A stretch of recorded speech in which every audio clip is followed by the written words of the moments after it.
Direct News TV. December 7, 2023. Israel-Hamas war live, aid efforts nearly impossible as Israel slams Gaza. Palestinians across Gaza face relentless Israeli bombardment as military offensive in the south of the enclave continues. UN Chief Guterres invokes seldom-used Article 99 to force the Security Council to address war in Gaza, warning of deepening catastrophe. U.S. tells Israel war should end in weeks, not months, report. The Wall Street Journal reported that U.S. Secretary of State Antony Blinken told officials in Israel's war cabinet last week that the Biden administration believed the war should end in weeks, not months. Israeli officials, in turn, expressed an interest in a return to normalcy, especially in the interest of economic stability, but did not make any guarantees. The Wall Street Journal cited U.S. officials with knowledge of the discussions.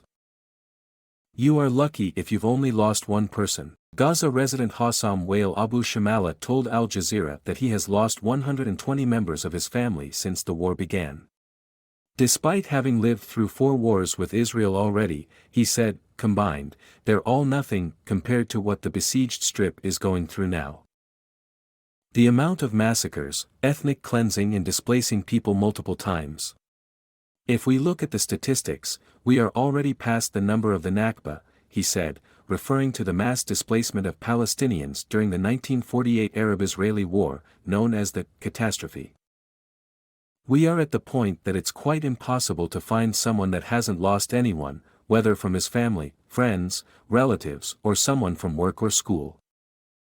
For Israeli divisions in high-intensity battles with Palestinian forces in Gaza, Israel's 98th Paratrooper Division is leading the attack on Khan Yunis in the southern Gaza Strip, according to the Institute for the Study of War, ISW, and 4 Israeli divisions are engaged in high-intensity fighting with Hamas across the Gaza Strip. In its latest situation report from Gaza, the Washington, D.C.-based think tank also said the Israeli Air Force attacked 250 targets across the Palestinian territory on Wednesday alone. Hamas's Qassam brigades, Palestinian Islamic Jihad's Al-Quds brigades, the Al-Aqsa Martyrs brigades, described as self-affiliated to Fatah, and the Popular Resistance Committee's Al-Nasr Salah al-Din brigades, are all involved in fighting around Khan Yunis, according to the ISW. Lebanon's Hezbollah also claimed 10 attacks on northern Israel from southern Lebanon on Wednesday, according to the think tank. Injuries reported in latest Israeli strike on Rafah. Medical sources told Al Jazeera that at least 1 person was killed and a number of others injured in an Israel strike on a residential building in the Yabna refugee camp in southern Gaza's Rafah area.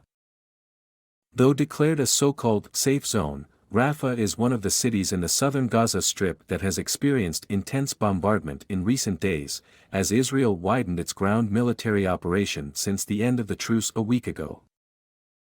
We will bring you more details on this strike as soon as we gather more information. If you're just joining us, it's just after 7 a.m. on Thursday, 5 o'clock Greenwich Mean Time, in the occupied Palestinian territories and Israel. Here are some of the latest key developments. Israel continues its bombardment of the Gaza Strip, further intensifying attacks in the south, including in Rafah. About 25% of Khan Yunis in southern Gaza is under evacuation orders, the UN says. Israeli forces reportedly fire tear gas and rubber bullets at young Palestinians in Ramallah in the occupied West Bank.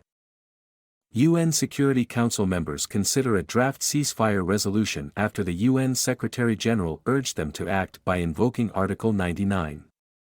EU Foreign Policy Chief Josep Borrell urges EU members of the UN Security Council to support a ceasefire resolution.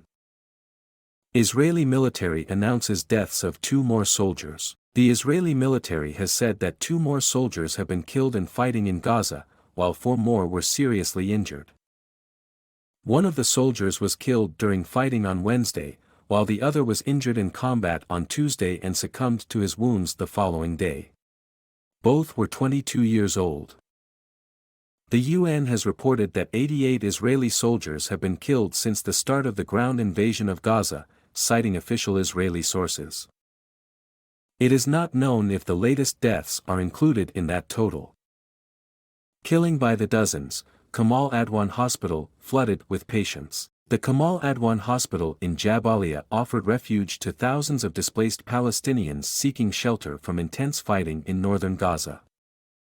Cut off from electricity and water by Israel's military, and with Israeli bombardments killing more than 100 people in the nearby Jabalia refugee camp on Wednesday morning, the UN's humanitarian office reports that the hospital has now been evacuated. Al Jazeera visited the hospital where a Dr. Muhammad told how overstretched medical staff were as they were being flooded by dozens, if not hundreds of victims. Many are left to die due to lack of medical supplies and shortage of staff. This is the reality, killing by the dozens. Yesterday alone 36 were killed, the day before 52, and the numbers keep rising, he said. My name is Kingsley. Please like, share, subscribe and hit that notification bell so you can be the first to be notified whenever we post. You won't regret it.